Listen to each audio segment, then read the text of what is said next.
Good morning, good afternoon, good evening. Welcome to Raven's Readings.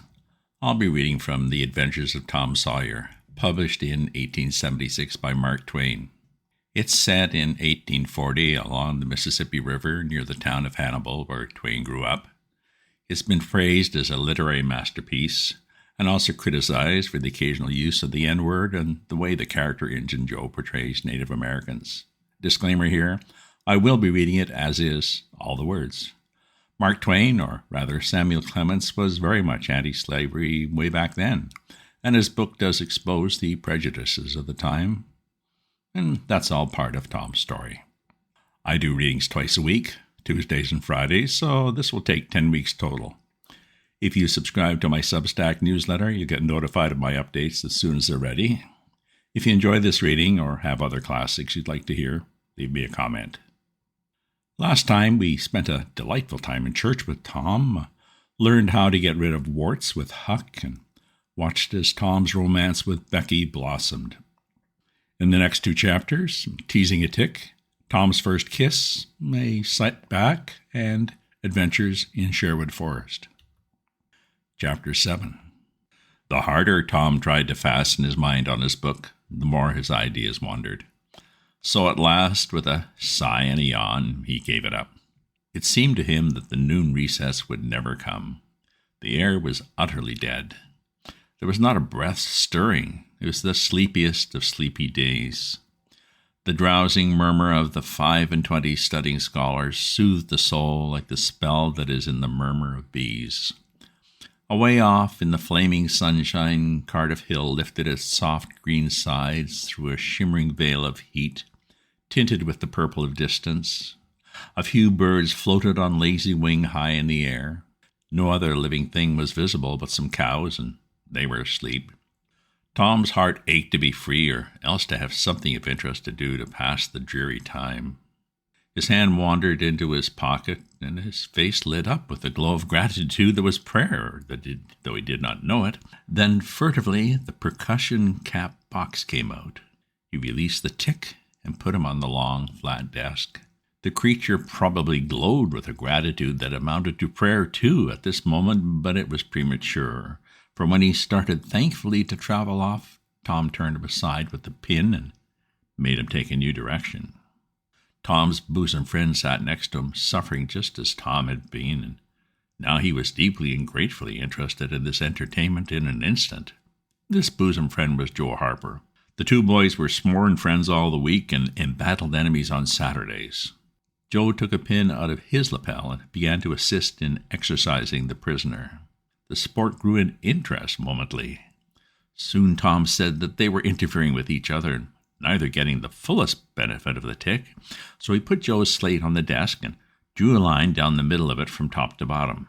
"Now," said he, "as long as he's on your side, you can stir him up and I'll let him alone, but if you let him get away and get on my side, you're to leave him alone as long as I can keep him from crossing over."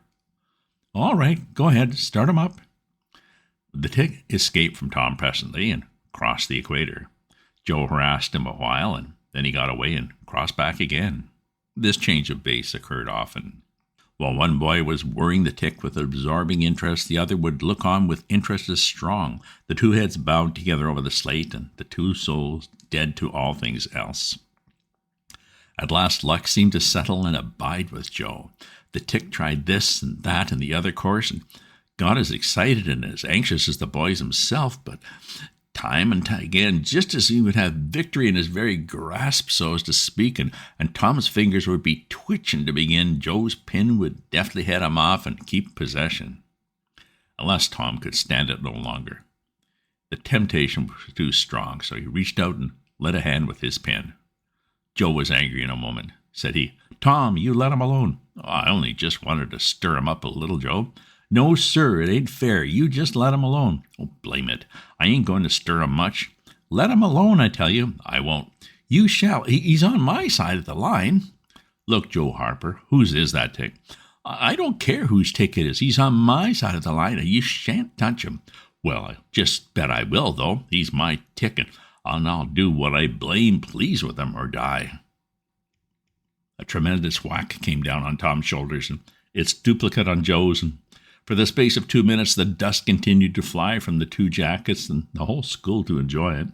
The boys had been too absorbed to notice the hush that had stolen upon the school a while before the master came tiptoeing down the room and stood over them. He had contemplated a good part of the performance before he contributed his bit of variety to it. When the school broke up at noon, Tom flew to Becky Thatcher and whispered in her ear, "Put on your bonnet and let on that you're going home, and when you get to the corner, give the rest of them the slip and turn down through the lane and come back. I'll go the other way and come it over the same way." So the one went off with one group of scholars and the other with another, and in a little while the two met at the bottom of the lane, and when they reached the school, they had it all to themselves. Then they sat together with the slate before them, and Tom gave Becky the pencil and held her hand in his, guiding it, and so created another surprising house.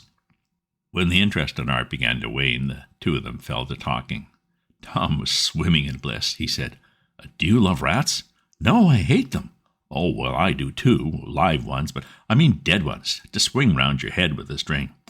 "No, I don't care for rats much anyway. What I like is chewing gum." "Oh, I should say so. I wish I had some now." "Do you? I've got some. I'll let you chew it a while, but you must give it back to me." This was agreeable, so they chewed it turnabout and dangled their legs against the bench in excess of contentment. "Was you ever at a circus?" said Tom. Yes, my pa's going to take me again sometime if I'm good." "I've been to the circus 3 or 4 times, lots of times." "Church ain't shucks to a circus. There's things going on at a circus all the time. I'm going to be a clown in a circus when I grow up." "Oh, are you? That'll be nice. They're so lovely, all spotted up." "Yeah, that's so. And they get slathers of money, most $1 a day," Ben Rogers says. "Say, Becky, was you ever engaged?" "What's that?" "Why, engaged to be married." "No." "Would you like to?" "I reckon so. I don't know. What's it like?" "Like? Well, it ain't like anything. You only just tell a boy that you won't ever have anybody but him, ever, and then you kiss, and that's all. Anybody can do it." "Kiss? What do you kiss for?" "Why, it's to, well, they always do that." "Everybody?" "Well, yes, everybody that's in love with each other. You remember what I wrote on the slate?"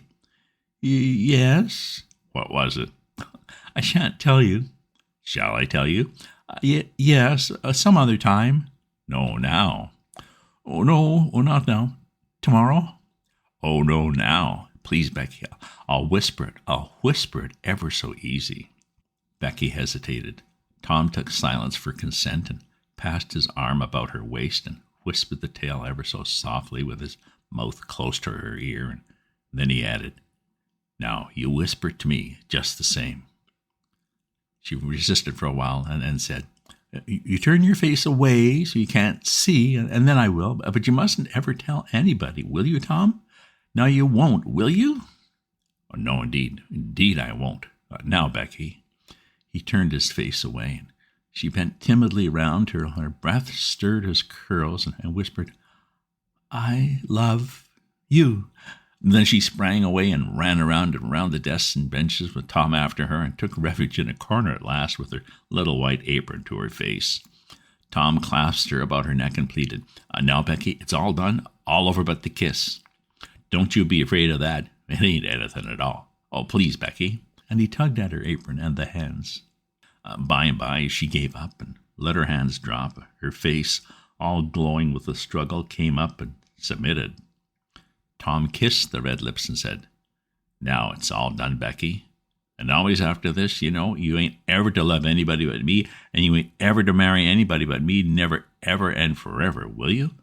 "Oh, no, I'll never love anybody but you, Tom, and I'll never marry anybody but you."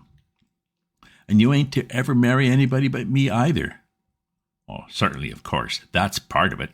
And always come to school, or when we're going home, you're to walk with me when there ain't anybody looking, and you choose me and I choose you at parties, because that's the way you do it when you're engaged." "It's so nice. I've never heard of it before." "Oh, it's ever so gay. Why, me and Amy Lawrence—" The big eyes told Tom his blunder, and he stopped, confused. "Oh, Tom, then I ain't the first you've ever been engaged to?" The child began to cry, and Tom said, Oh, don't cry, Becky. I don't care for her anymore. Yes, you do, Tom. You know you do. Tom tried to put his arm about her neck, but she pushed him away and turned her face to the wall and went out crying. Tom tried again with soothing words in his mouth and repulsed again. Then his pride was up and he strode away and went outside. He stood about, restless and uneasy for a while, glancing at the door every now and then, hoping she would repent and come to find him. But she did not. Then he began to feel badly and fear that he was in the wrong. It was a hard struggle with him to make new advances now, but he nerved himself to it and entered. She was still standing back there in the corner, sobbing with her face to the wall. Tom's heart smote him. He went to her and stood a moment, not knowing exactly how to proceed.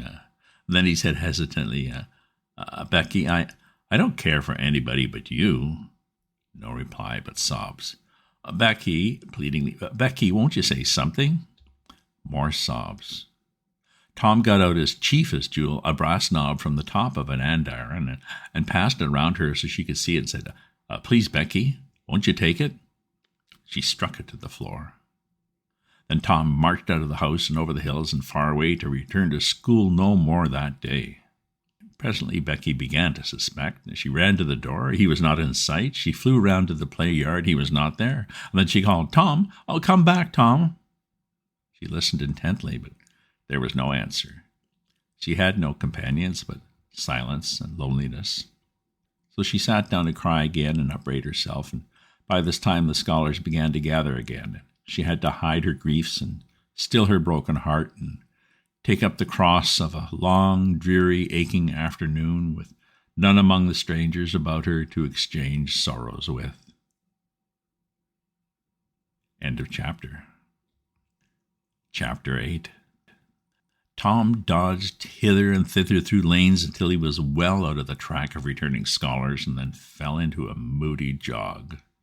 He crossed a small branch 2 or 3 times because of a prevailing juvenile superstition that to cross water baffled pursuit. Half an hour later he was disappearing behind the Douglas mansion on the summit of Cardiff Hill, and the schoolhouse was hardly distinguishable away off in the valley behind him. He entered a dense wood, picked his pathless way to the center of it, and sat down on a mossy spot under a spreading oak.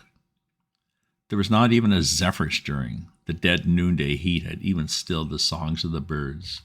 Nature lay in a trance that was broken by no sound but the occasional far-off hammering of a woodpecker. This seemed to render the pervading silence and sense of loneliness the more profound. The boy's soul was steeped in melancholy. His feelings were in happy accord with his surroundings. He sat long with his elbows on his knees and his chin on his hands, meditating. It seemed to him that life was but a trouble at best, and he more than half envied Jimmy Hodge, so lately released. It must be very peaceful, he thought, to lie in slumber and dream forever and ever, with the wind whispering through the trees and caressing the grass and the flowers over the grave, and nothing to bother and grieve about ever any more. If he only had a clean Sunday school record, he could be willing to go and be done with it all. And now as to this girl, what had he done? Nothing.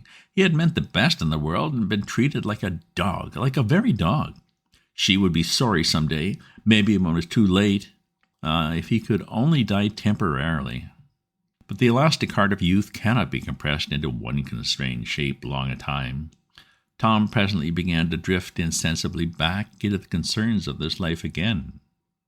What if he turned his back now and disappeared mysteriously? What if he went away, ever so far away, into unknown countries beyond the seas and never came back any more? How would she feel then? The idea of being a clown reoccurred to him now, only to fill him with disgust. For frivolity and jokes and spotted tights were an offense when they intruded themselves upon a spirit that was exalted into the vague, august realm of the romantic. No, he would be a soldier, return after long years, all war-torn and illustrious. No, better still, he would join the Indians and hunt buffaloes and go on the warpath in the mountain ranges and the trackless great plains of the far west, and away in the future come back a great chief bristling with feathers, hideous with paint, and prance into Sunday school some drowsy summer morning with a blood-curdling war whoop and sear the eyeballs of all his companions with unappeasable envy. But no, there was something gaudier even than this. He would be a pirate. That was it. Now his future lay plain before him and glowed with an unimaginable splendor. How his name would fill the world and make people shudder.